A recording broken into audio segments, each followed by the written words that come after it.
Hey guys, how's it going? Michael Troy here with another look through a classic comic book. Today we're looking at the Uncanny X-Men and New Teen Titans team up from 1982. So let's get right into it.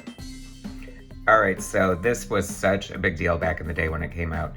The X-Men, who are huge now still, of course, and the Teen Titans, who are big with the TV shows and the movies and blah, blah, whatnot. But back in the day, in 1982, the comics were getting really popular.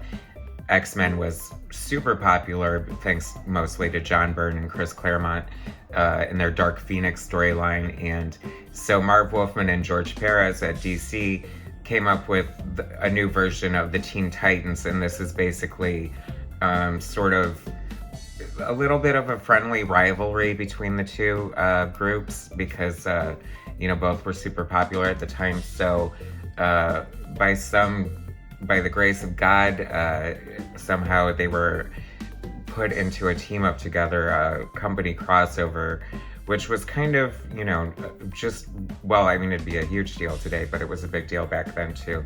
So first we'll start with this gorgeous cover. So this is written by Chris Claremont, drawn by Walt Simonson, inked by Terry Austin, colored by Glynis Wine / Oliver, and inked or lettered by Tom Orzechowski, the classic X-Men, Uncanny X-Men team.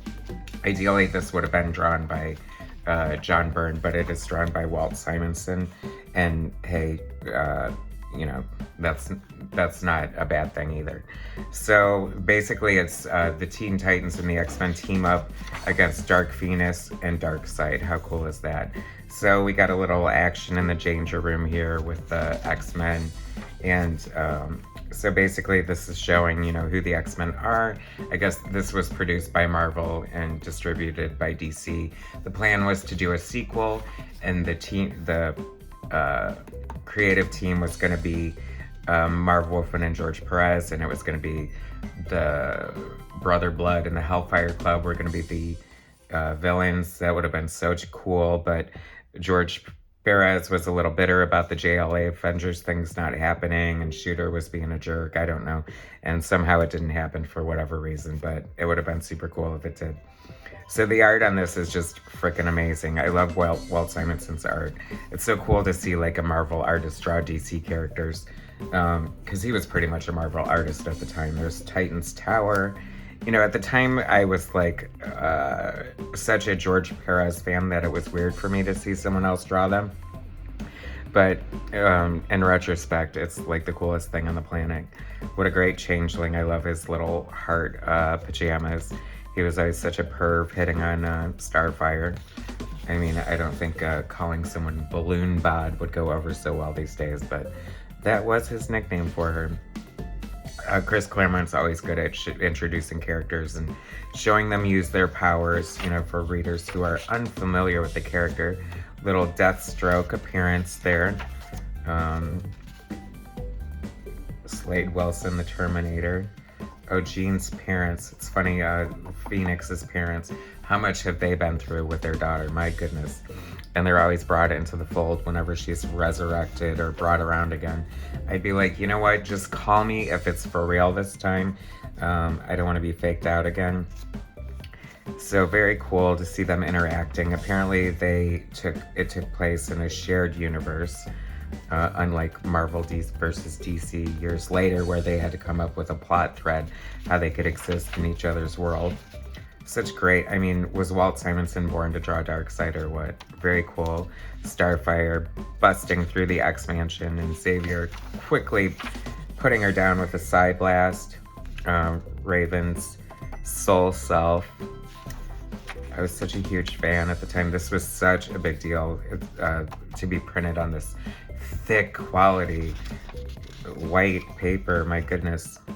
Storm, my favorite X-Men, hands down. What a great double page spread. Terry Austin just does not get enough credit as an inker. He just really just was able to ink anyone, I feel, and just, if not make them look better, just make them shine, or at least do justice to them. Who summons Dark Phoenix? I, Darkseid. You gotta love the drama. I love these kind of panels with the head telling a story in the middle of the page. Such comic books, this is like why comic books were so great to begin with. Okay, what a great shot of this. The Titans officially meeting the X-Men, and he's lined them up sort of like their counterparts. Raven and Wolverine kind of look alike. Storm and Starfire, obviously, you know, there was some sort of influence from Dave Cockrum's original design of Storm went into the design of Starfire for sure. Changeling and Kitty, team leaders Cyclops and Robin, Metal Men, Cyborg and Colossus, one of my favorite male X-Men. Nightcrawler, Wonder Girl, and Kid Flash. Such good, these were like the supreme lineups of these teams too. So, you know, they have to get together and, oh, look at this. So, Starfire, being the hussy that she is, plants one on Colossus because, I don't know if it's still in the canon, but one of her powers when she was first introduced was to be able to absorb languages through physical contact. How handy is that? This is great. Changeling is this humongous dragon with all the teams riding him through the city. I mean, could you imagine seeing that from the street? That would have been crazy. And there's Deathstroke Terminator showing up to start his shenanigans. The art is just crazy good here.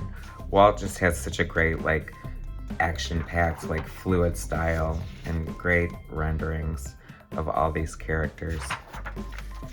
So, great shot of Kitty phasing there. This was done very well. I like the way that the teams interacted together. There was a few hiccups as far as Chris Claremont's characterization of the way they would act or use their powers, but pretty much flawless all around. Just such a great story. What a cool image there of Scott with the Phoenix emblem. Now apparently in current comics, everybody and their brother has turned into Phoenix, so it's not such a big deal, but this was a big deal back then. And so that's it. So if you guys have not seen this, you need to check it out, find it in a back issue. I think it might have been reprinted in Marvel versus or DC trade paperback or something, but this is definitely the e-ticket of 1982. Such a great book, beautifully illustrated, amazingly written, and just a real thrill, epic event for fans everywhere. So thanks for checking it out with me. Please, please, please like and subscribe. I need subscribers to get this channel going. And check out this X-Titans book because it is the bomb. See you guys later. Thanks.